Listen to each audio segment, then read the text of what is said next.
Hello friends, இன்றைக்கி எங்கள் வீட்டில் என்ன பிரேக்ஃபாஸ்ட்னு பார்க்கலாம். சோள பணியாரம் கூடவே தொட்டுக்க சூப்பரான கருவேப்பிலை சட்னி.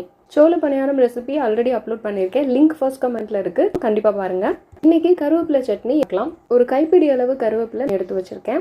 1 ஸ்பூன் கடலைப்பருப்பு, 1 ஸ்பூன் உளுத்தம்பருப்பு எடுத்து வச்சுருக்கேன். ஒரு சின்ன நெல்லிக்காய் சைஸ் புளி, ஒரு 10-15 சின்ன வெங்காயம், கூடவே ஒரு பல்லாரி வெங்காயம், 10 பல் பூண்டு, 5 காஞ்ச மிளகா, 2 பச்சை மிளகா, கூடவே கொஞ்சமாக தேங்காய். இது எல்லாத்தையும் ஒன்றா போட்டு வதக்கிக்கலாம். இது எல்லாத்தையுமே நல்லெண்ணெய் ஊற்றியே வதக்கிக்கோங்க, அப்போ தான் டேஸ்ட் இன்னும் சூப்பராக இருக்கும்.